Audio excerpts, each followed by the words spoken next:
오늘도 수요예배에 참여해 주신 여러분 환영합니다. 사랑합니다. 축복합니다. 정말로 예배 가운데 여러분들의 마음이 참 쉼을 얻는, 참 평안과 기쁨과 용기와 힘을 얻는 그런 시간이 되었으면 좋겠습니다. 정말 많은 근심과 걱정들, 두려움들, 생각들이 많으시겠지만 이 시간 그런 것들을 다 옆에 내려놓고 오직 하나님께만 집중하시는, 하나님께만 여러분들의 귀를 기울이시는, 여러분들의 모든 오감을 집중하시는 그런 시간이 되었으면 합니다. 다 같이 기도하시겠습니다. 하나님, 이 시간, 이 거룩한 시간 하나님께 나와 예배합니다. 우리가 어디에 있든지, 어떤 모습을 하고 있든지, 누구와 함께 있든지 정말 이 시간이 참으로 예배의 순간이 되게 해 주시옵소서. 내가 서 있는 그곳이, 내가 두 손을 모으는 그곳이, 하나님께 향하는 그곳이 바로 예배의 장소가 될 수 있도록, 그 거룩한 장소가 될 수 있도록 하나님 이 시간 우리와 함께 해주시고 예배의 영을, 그 하나님의 거룩한 영을 우리에게 부어주셔서 우리 마음 가운데 하나님을 찬양하는 마음이, 찬미의 마음이 가득 넘치게 해주시옵소서. 예배의 시종을 하나님께 의탁합니다. 하나님께서 주관하여 주시옵소서. 감사합니다. 예수님의 이름으로 기도하였습니다. 아멘.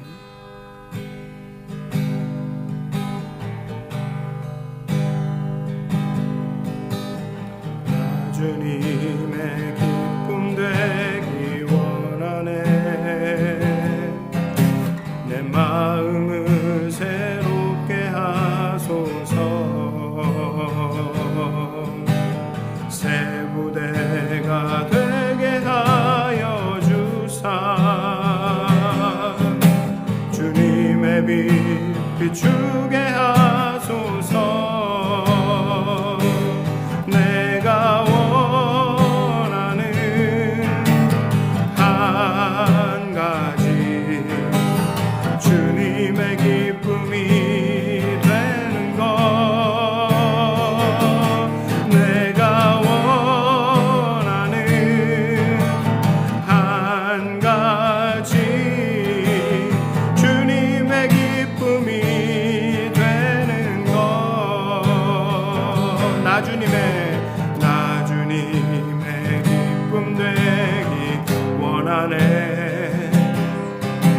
내 마음을 새롭게 하소서. 새 부대가 되게 하여 주사. 주님의 빛 비추게 하소서. 내가 원하는 한 가지, 주님의 기쁨이 되는 것. 내가 원하는 한 가지, 주님의 기쁨이 되는 것. 겸손히 내 마음 드립니다. 겸손히 내 마음 드립니다. 나의 모든 것 받으소서. 나의 마음 깨끗게 하여 주사. 주의 길로 행하게 하소서. 내가 원하는 한 가지, 주님의 기쁨이 되는 것. 내가 원하는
다시 한번 내가 원하는 한 가지 찬양하실 텐데요. 이번에 찬양하실 때는 여러분들 마음을 좀 깊이 들여다보셨으면 좋겠습니다.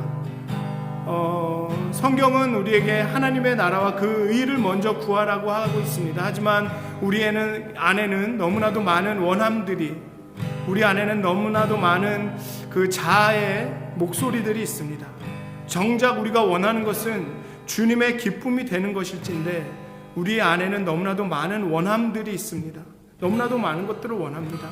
하지만 진짜로 원해야 할 것은 아마 우리의 삶이 주님의 것이 되는 것일 것입니다. 이 시간은 그래서 여러분들의 마음을 깊이 들여다보시면서 하나님, 내 안에 다시 한번 그 열정을, 주님의 기쁨이 되고 싶어하는 그 간절함을 더하여 주시옵소서라는 간절한 마음으로 다시 한번 내가 원하는 한 가지 노래했으면 좋겠습니다.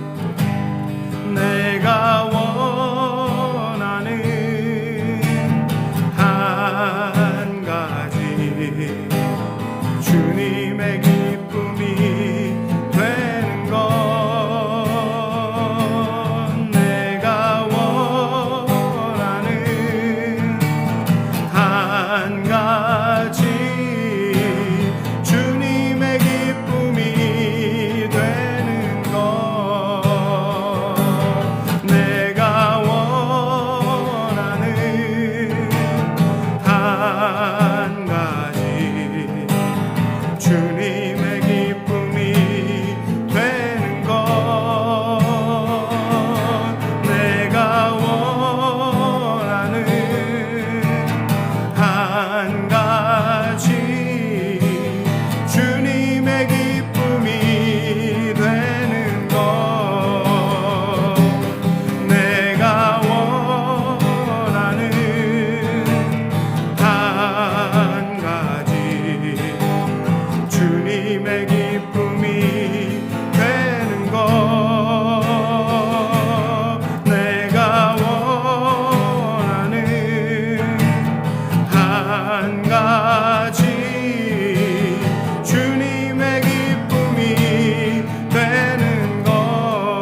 주의 보좌로 나아갈 때에 어찌 아니 기쁠까.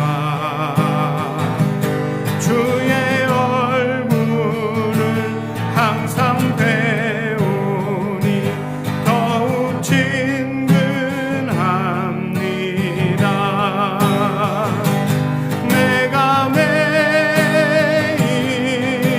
십자가 앞에 더 가까이 나오니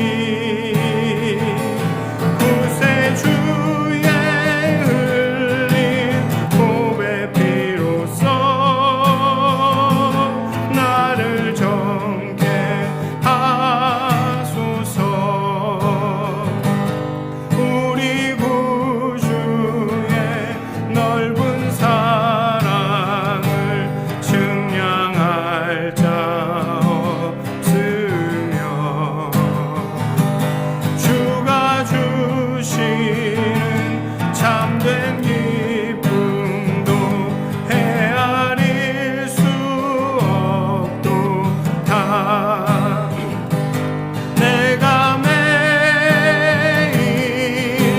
십자가 앞에 더 가까이 가오니 구세주의 흘린 보배 피로써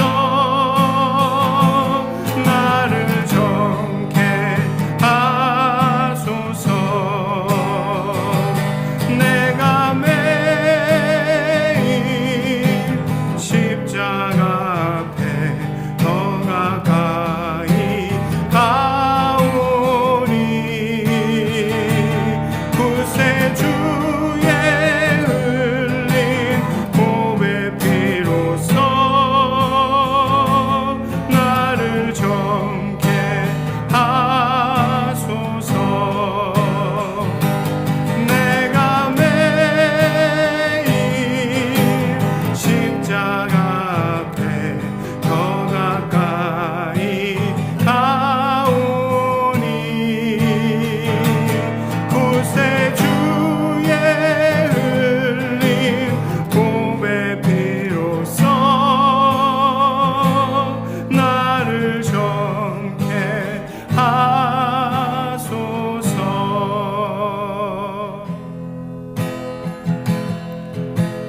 우리 함께 기도해.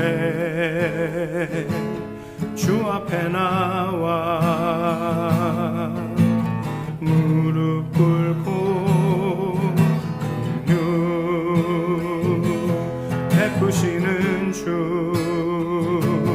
하늘을 향해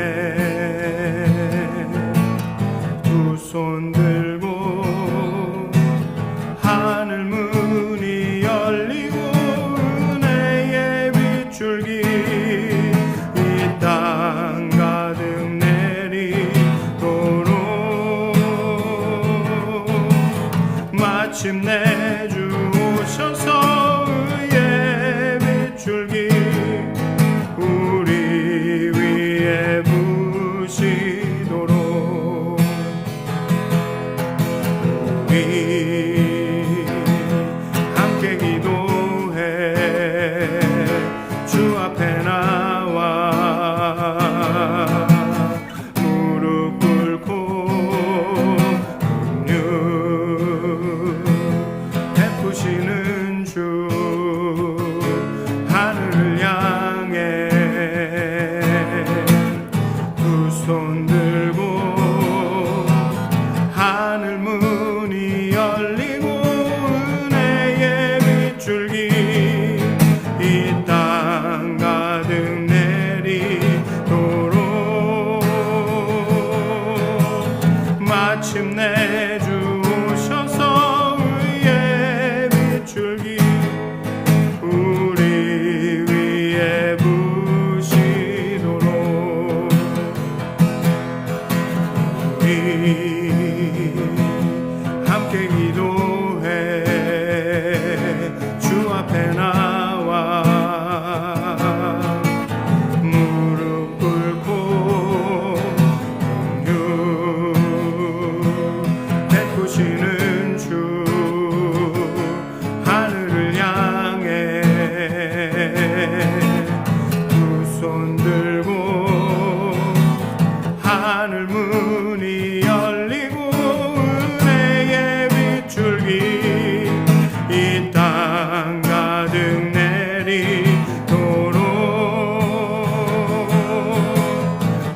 마침내 주 오셔서 의의 빛줄기 우리 위에 부시도록.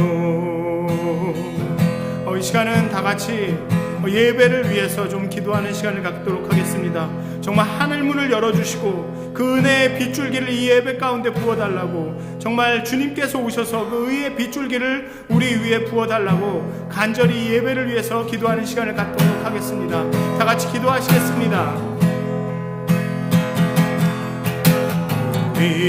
우리 함께 기도해 주 앞에 나와 무릎 꿇고 베푸시는 주 하늘을 향해 두 손 들고 하늘 문이 열리고 은혜의 빗줄기 이 땅 가득 내리도록 마침내 주 오셔서 의의 빗줄기 우리 위에 부시도록 하늘 문이 열리고 은혜의 빗줄기 이 땅 가득 내리도록 마침내 주 오셔서 의의 빗줄기 우리 위에 부시도록 하늘 문이 열리고 은혜의 빗줄기 이 땅 가득 내리도록 마침내 주 오셔서 의의 빗줄기 우리 위에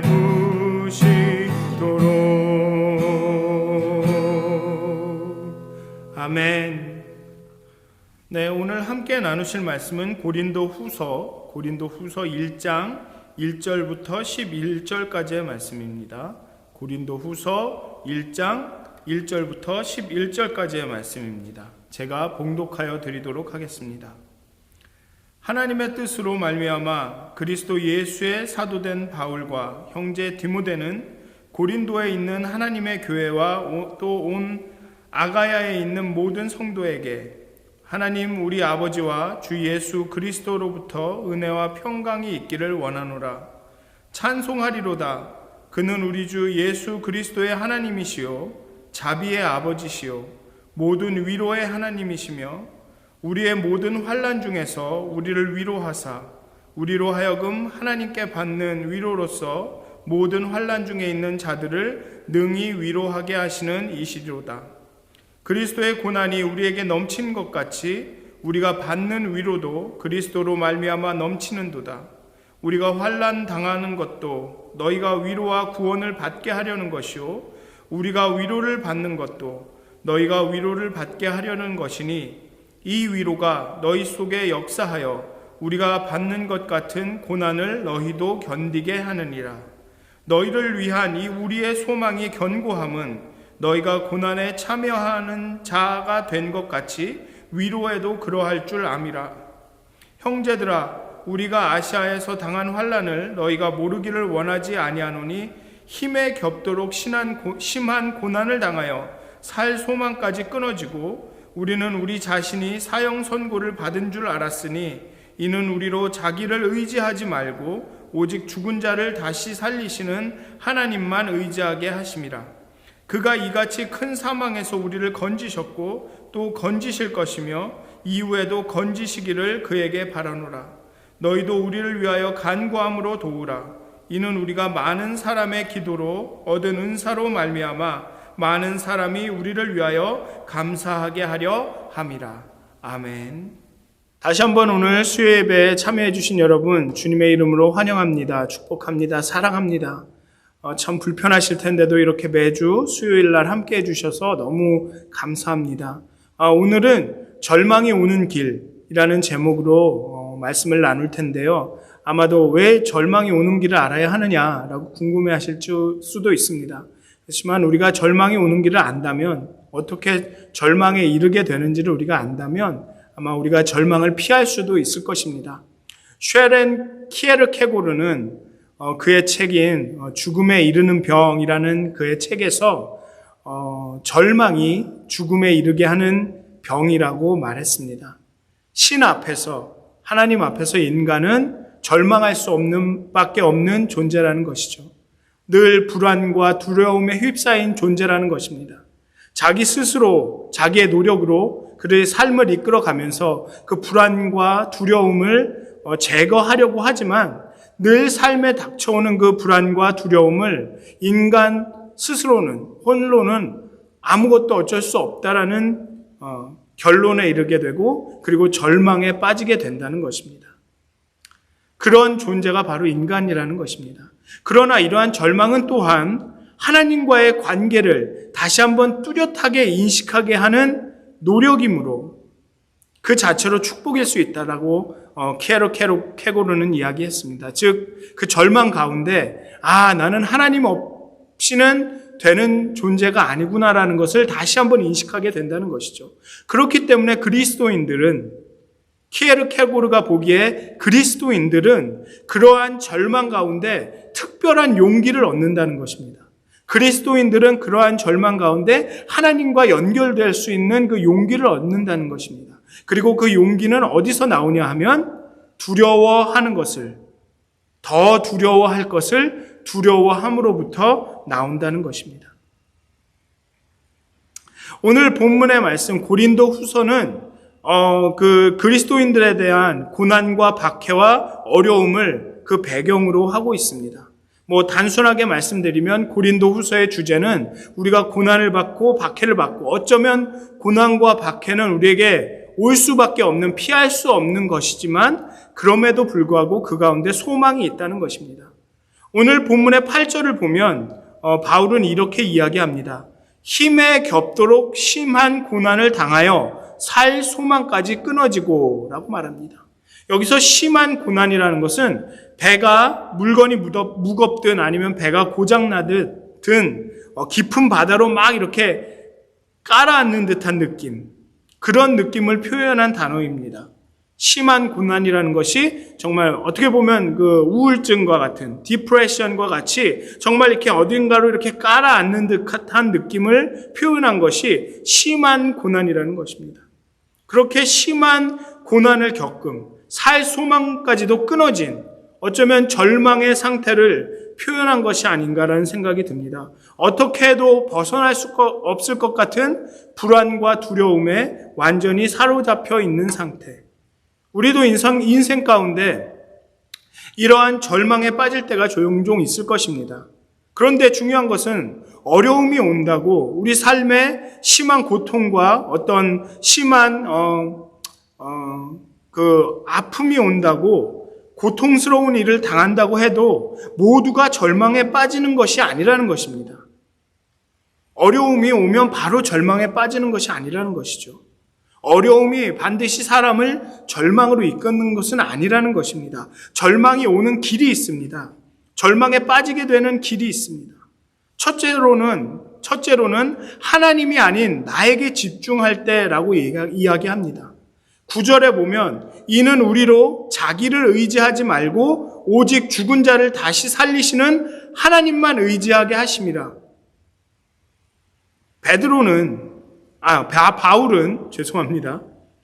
바울은 우리가 고난을 당하는 것이, 또 고난 가운데 우리가 위로를 얻는 것이, 왜냐하면 우리가 자기를 의지하지 않고 오직 죽은 자를 다시 살리시는 하나님만 의지하게 하심이라고 이야기하고 있는 것입니다.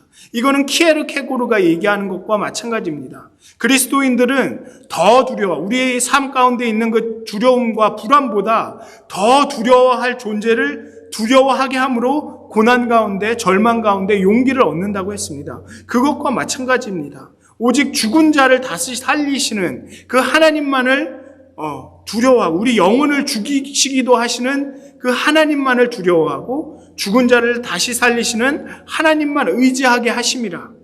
자신을 의지하지 않고 하나님을 의지할 때 우리가 그 절망 가운데 소망을 보게 된다는 것입니다. 그런데 하나님이 아닌 우리에게 집중하면 어려움과 고난이 왔을 때, 고통이 왔을 때 내 자신에게 집중하는 순간 우리는 절망에 빠지게 된다는 것입니다. 그리고 둘째로 우리가 절망이 오는 길, 우리가 절망에 빠질 수밖에 없는 경우는 우리가 그 죄에 집중할 때 그렇습니다. 우리가 저지른 실수에 집중할 때 그렇습니다. 우리가 맞닥뜨린 그 문제와 어려움에 집중할 때 그렇습니다. 성경에는 가늠한 여인을 돌로 치라는 그런 장면이 나옵니다. 그리고 예수님께서는 죄 없는 사람만 돌로 치라 이 말씀을 하시고 그 여인에게 나도 너를 정죄하지 않으니 그러니 가서는 다시는 범죄하지 말아라 이런 말씀을 하시는 장면이 나옵니다. 가늠한 여인을 봤을 때 그 사람들이 그 여인의 죄에 집중했을 때 율법에 정한 것으로 따지면 그 여인은 죽는 것이 맞습니다. 그 죄로 말미암아 죽음에 이르는 것이 합당한 일입니다. 그 죄를 봤을 때, 그 문제만을 봤을 때는 해결책이 없습니다. 죽음 외에는 그 여인에게는 절망만이, 죽음만이 해결책이 되는 것이죠. 죄에 집중하는 것은 다른 의미로 생각을 하면 그 죄를, 그 문제를, 우리가 닥친 그 어려움을, 우리가 행한 그 실수들을 우리가 해결할 수 있는 것처럼 만듭니다. 우리가 해결해야 하는 것처럼 만듭니다. 그렇기 때문에 사람들은 그 간임한 여인을 그 광장에 세워서 이제 책임을 묻고 있는 거죠. 이제 너의 책임을 다하는 일은 죽음밖에 없다라고 이야기하는 것입니다. 죄에 집중한다라는 것은 바로 인간이, 내가 그 문제를, 그 죄를, 그 어려움을 해결할 수 있다라는 생각이 있기 때문에 그러는 것입니다.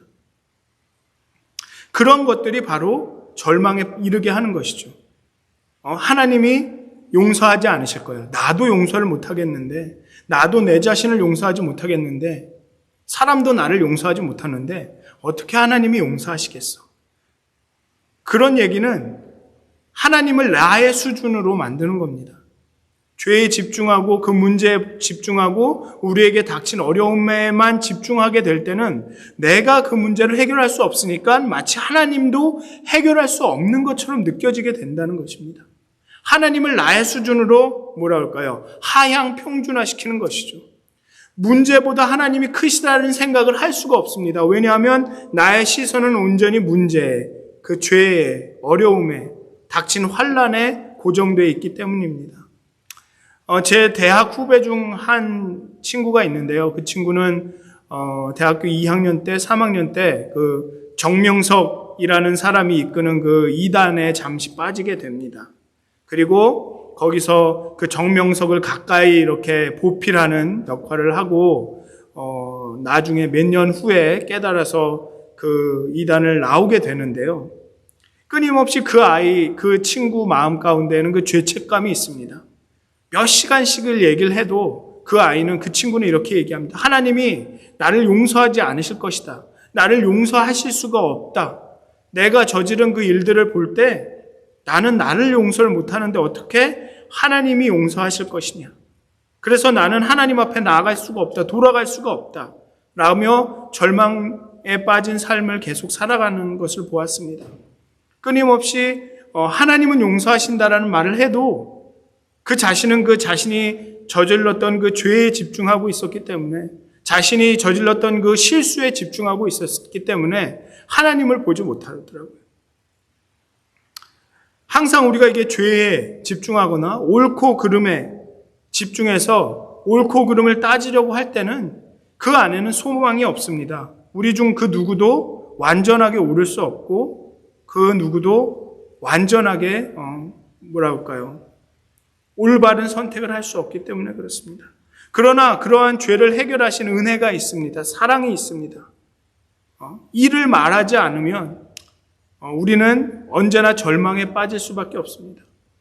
하나님의 은혜와 사랑을 이야기하지 않으면 그 용서와 우리 가운데 늘 함께 하심으로 우리의 닥친 어려움 가운데 우리에게 힘을 주시는 그 하나님을 말하지 않으면, 하나님께서 주시는 그 용기를 말하지 않으면 우리는 절망에 빠질 수밖에 없는 것이 되는 것입니다.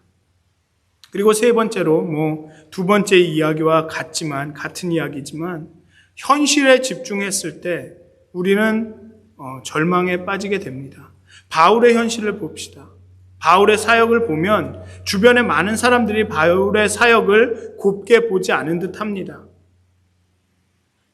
그래서 바울은 두드려 맞고 몇 번씩이나 죽을 위기에 처하고 감옥에도 갇히고 몇 년씩 그 로마 정부에 이끌려 이곳 저곳을 다니면서 재판을 받고 그런 가운데서도 바울은 현실만을 집중하지 않았습니다. 현실을 보면 바울만큼 절망해야 되고 바울만큼 좌절해야 되고 바울만큼 자신의 사역을 포기할 합당한 이유가 있는 사람이 없습니다. 하지만 바울은 결코 포기하지 않았습니다. 왜냐하면 바울은 현실에 집중한 것이 아니라 믿음의 눈을 들어서 역사하고 계시는 그분을 집중했기 때문입니다. 그분에게 집중했기 때문입니다. 그분을 바라보았기 때문입니다. 그래서 우리가 현실에 집중하게 될 때 우리는 절망할 수밖에 없습니다.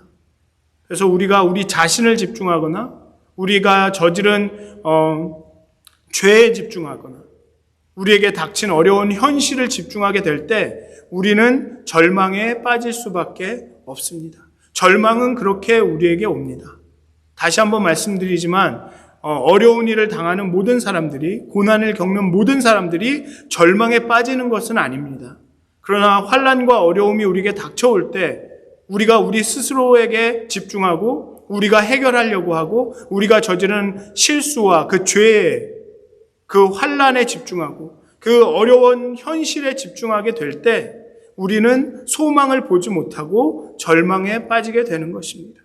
따라서 절망은 하나님의 은혜와 우리 안에서 역사하고 계심을 신뢰할 때 다시 할게요.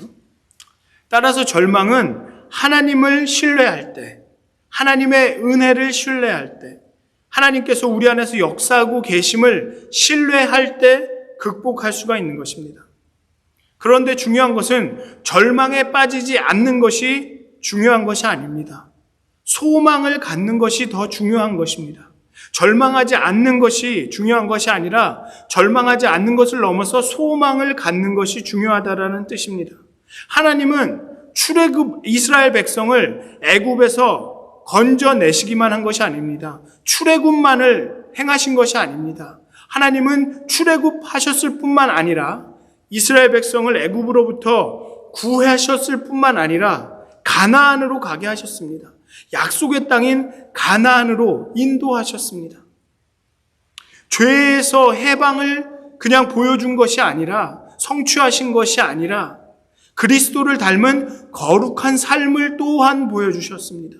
그냥 죄 없는 삶이 아닌 더 나아가서 거룩한 삶을 사는 것이 우리 예수를 쫓는 제자들의 삶인 것입니다. 따라서 단순히 절망에 빠지지 않는 것이 다가 아니라는 것입니다. 하나님은 우리를 절망에 빠지지 않게 할 뿐만 아니라 우리가 소망이 넘치시게 하신다는 것입니다. 우리가 소망에 넘치시기를 하나님이 원하신다는 것입니다. 바울은 7절에서 고린도 교인들을 향한 자신의 소망이 견고하다고 말합니다. 왜냐하면 그들이 고난당한 만큼 하나님께서 위로하실 것을 알기 때문입니다. 여러분, 소망과 희망의 차이가 무엇일까요? 소망과 아집, 욕망의 차이는 무엇일까요? 소망과 희망은 모두 무엇인가가 일어날 것이라는 낙관적인 기대입니다. 하지만 다른 점은 희망은 근거가 희박한 낙관주의라고 해도 될 것 같습니다. 어떻게든 되겠지. 잘 될 거야. 잘 되면 좋지. 정도의 기대. 그렇지만 소망은 근거가 있습니다. 기대하는 이유가 있습니다. 그러나 언제 그것이 이루어질지는 알지 못합니다. 그럼에도 불구하고 근거가 있습니다. 그렇다고 아집이나 욕망과 같이 반드시 이렇게 내가 생각하고 기대하는 대로 돼야 돼라고 주장하는 것은 아닙니다. 기대하는 근거가 있지만 정말 모든 것이 잘 될 거라는 그런 기대감이 있지만 기대하는 대로 되어야 된다고 고집 부리지 않습니다. 소망은 내가 원하는 이 시점에서 이때 이렇게 돼야 돼라고 기대하는 것이 아닙니다. 소망은 이루어질 거야. 하나님이 알아서 하실 거야. 그런데 언제 어떻게 하실지는 모르겠어. 그러한 상황 가운데도 신뢰하며 기대하는 것이 소망이라는 것이죠. 그렇기 때문에 어떠한 상황에도 묵묵히 한 곳만을 바라볼 수 있는 것입니다. 왜냐하면 욕망이나 아집처럼 내가 원하는 방식대로 내가 원하는 시점에 돼야 돼라는 것이 아니기 때문에 소망은 기다릴 줄 안다는 것입니다. 때로는 내가 원하는 방식대로 일이 진행되지 않더라도 기다릴 줄 안다는 것입니다. 그것을 받아들일 수 있다는 것입니다. 소망은 어떠한 상황 가운데도 묵묵히 하나님만을 바라볼 수 있는 것입니다. 그래서 소망이 넘치는 사람은 잘 흔들리지가 않습니다. 그리고 소망이 넘치는 사람들은 주변 사람들을 변화시켜 나갑니다. 오늘 본문의 1절에서 7절을 보면 바울이 경험한 고난에 대해서 또 고린도 교인들이 겪어야 할 고난에 대해 언급합니다. 바울은 고린도 지역에서 에베소 지역에서 자신이 전하고 있는 그리스도와 복음 때문에 환난을 겪어야 했습니다. 에베소 지역에서는 전 지역에 걸쳐 바울에 대한 반대 운동이 일어나기도 했습니다. 때로는 생명의 위협까지 느끼기도 했습니다. 바울은 이런 고난을 통해 깨달은 소망의 이유에 대해 잠시 나눕니다. 첫째로 바울은 이야기합니다. 그리스도의 고난이 우리에게 온다. 그리스도의 고난에 우리가 참여하는 것이다. 5절은 그리스도의 고난이 넘친 것 같이 우리가 받는 위로도 그리스도로 말미암아 넘친다고 말합니다.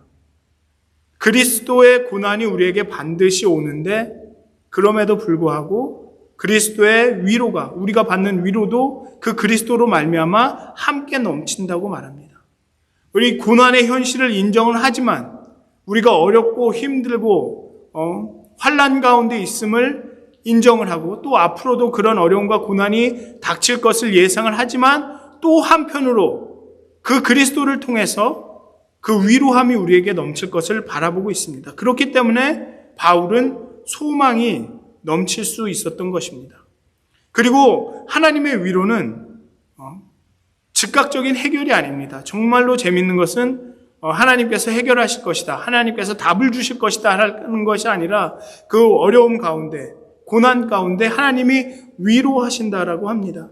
즉각적인 해결이 아닌 위로가 있다라는 것입니다. 그리스도께서 우리의 고난에 참여하셨다는 함께 하셨다는 그 위로가 우리에게 있다라는 것입니다. 그렇기 때문에 그리스도로 말미암아 우리 가운데 위로가 넘치고 그 위로가 우리에게 소망이 된다라는 것입니다. 더 나아가서 이렇게 그리스도로 말미암은 그 위로는 우리로 하여금 다른 사람을 위로하게 합니다. 하나님께 받은 위로로서 모든 환난 중에 있는 자들을 위로하게 하시는도다. 제가 좋아하는 말 중에 상처 입은 위로자라는 말이 있습니다.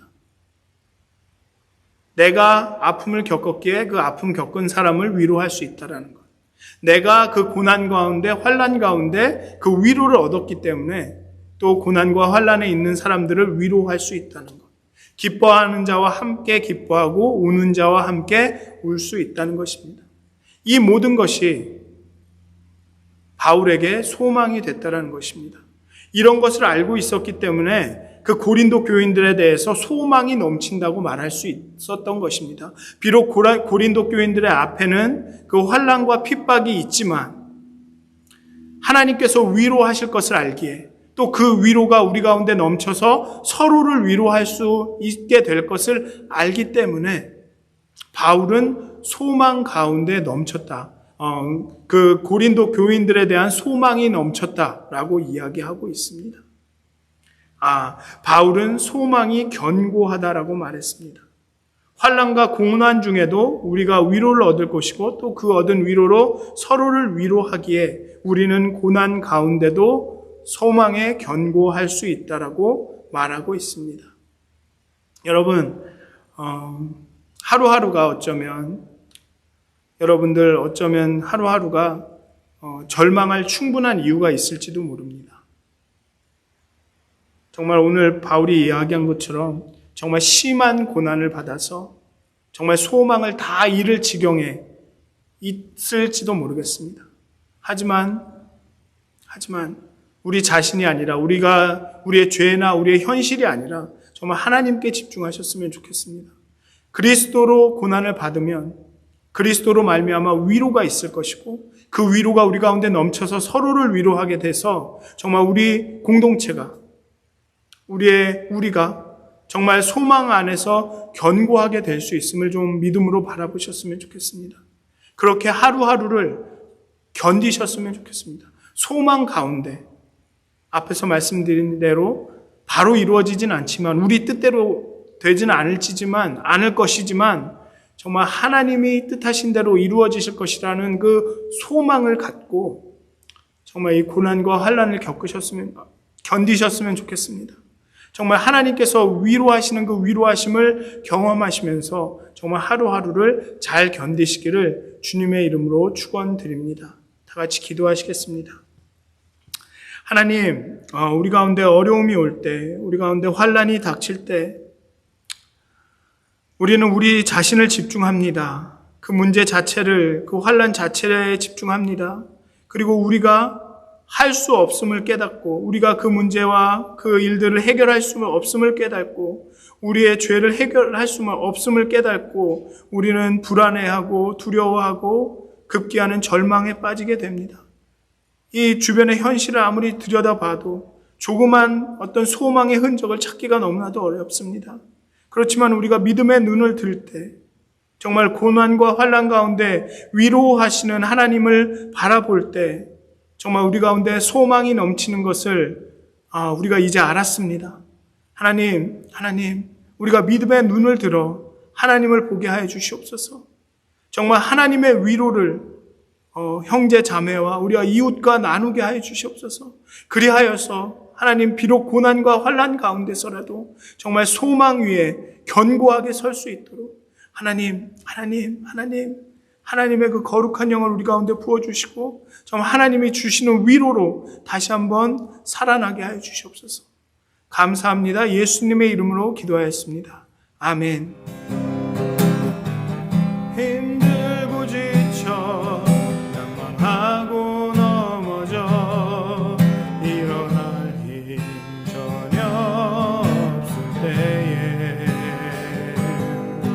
조용히 다가와 손잡아 주시며 나에게 말씀하시네.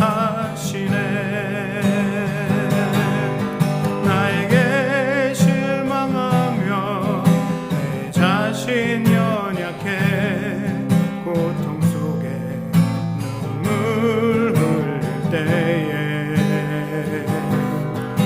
자국난 그 손길을 닦아주시며 나에게 말씀하시네.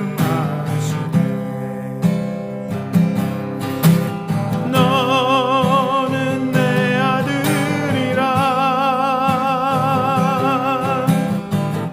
오늘날 내가 너를 낳도다.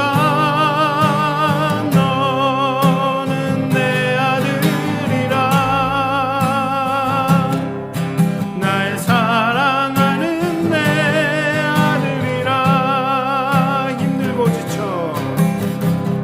힘들고 지쳐 낭망하고 넘어져 일어날 힘 전혀 없을 때에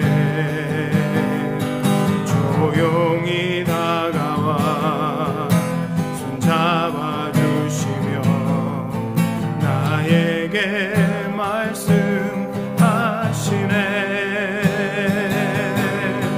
나에게 실망하며 내 자신 연약해 고통 속에 눈물 흘릴 때에 자국난 그 손길 닦아주시며 나에게 말씀하시네.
기도했으면 좋겠습니다. 오늘 건강과 치유를 위해 기도가 필요하신 분들이 있는데요.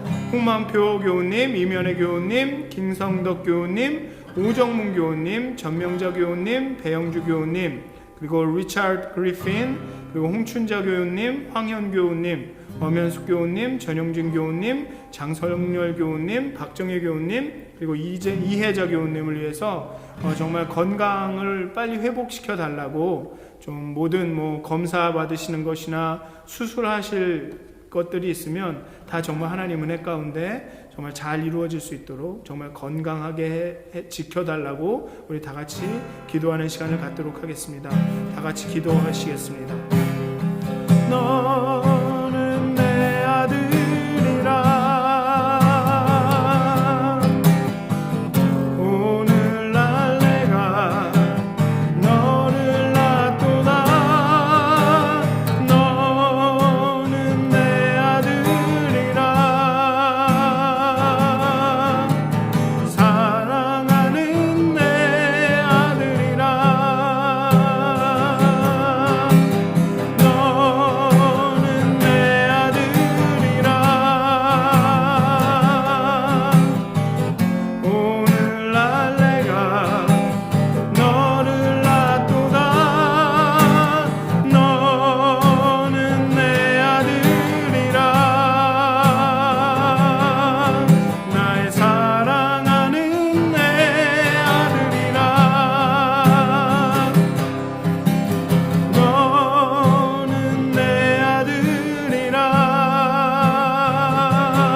이 시간은 의료진들을 위해서, 의료업에 종사하고 계시는 분들을 위해서, 또 우리 교우님들 가운데 발런티어를 하시거나 아니면 이렇게 간호사시거나 의사셔서 이 환자들을 돌보셔야 되는 분들을 위해서 다 같이 기도하도록 하겠습니다. 정말 안전하게 지켜달라고, 하나님의 손길로 보호해달라고 다 같이 기도하시겠습니다.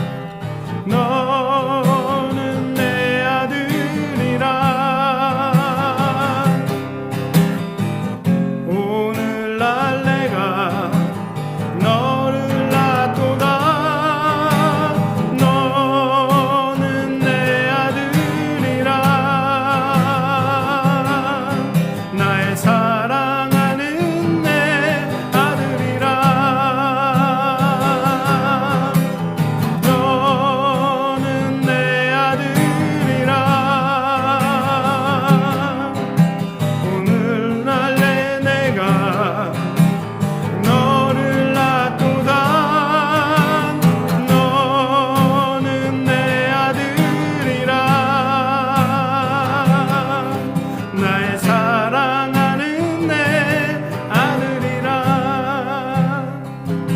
이 시간은 좀 사람들과 많이 접촉하시는 일을 하시는 분들, 그런 사업체를 운영하시고 있는 분들을 위해서 기도하였으면 좋겠습니다. 정말 그들이 코로나 바이러스로부터 안전하게 지켜질 수 있도록 정말 하나님께서 보호의 손길을 더해달라고, 정말 그 사람들과 많이 접촉하는 사업을 하시는 분들을 위해서 기도하는 시간을 갖도록 하겠습니다. 너는 내 아들이라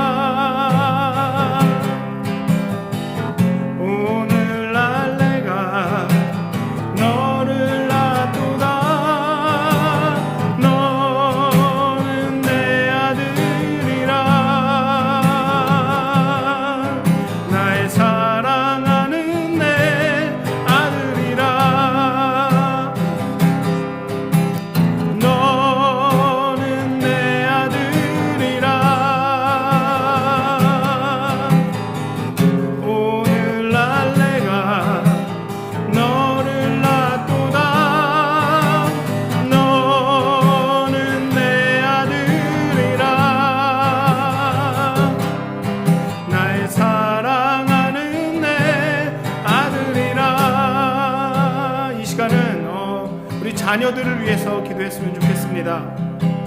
정말 학교에 가는 아이들, 또 아니면 멀리 떨어져서 대학교에 가야 되는 아이들, 또 아니면 직장을 가졌지만 또 이렇게 사람들과 접촉해야 되는 그 코로나 바이러스 감염의 위험에 있는 그런 자녀들을 위해서, 모든 자녀들을 위해서 우리 다 같이 기도하는 시간을 갖도록 하겠습니다. 하나님 안전하게 지켜주시옵소서. 하나님 손으로 인도하여 주시옵소서. 기도하는 시간을 갖도록 하겠습니다.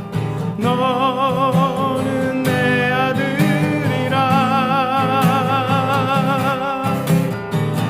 오늘날 내가 너를 낳도다.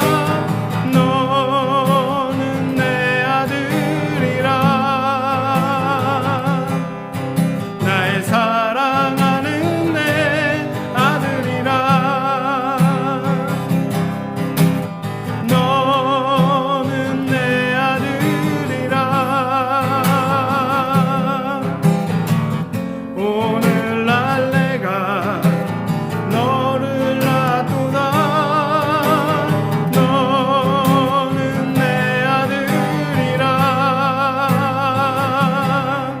나의 사랑하는 내 아들이라.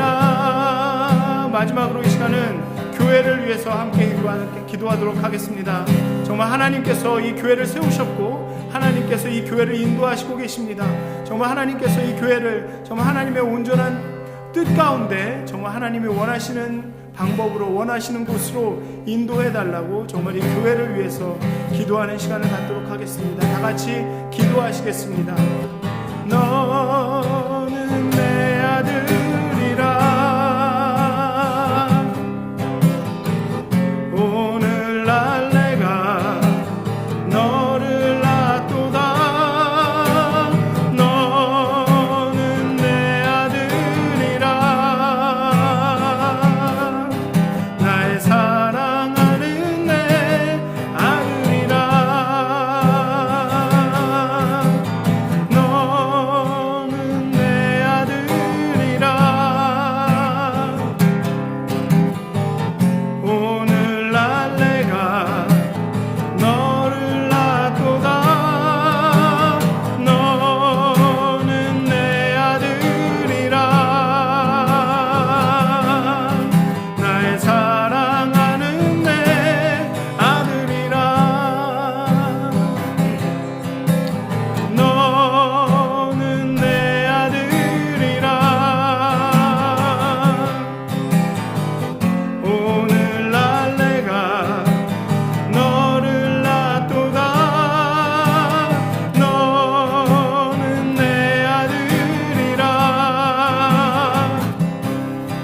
나의 사랑하는 내 아들이라.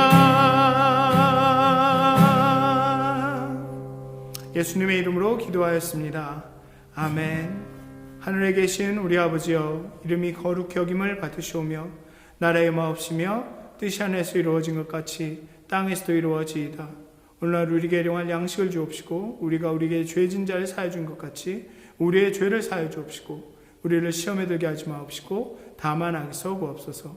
나라와 권세와 영광이 아버지께 영원히 싸움나이다. 아멘.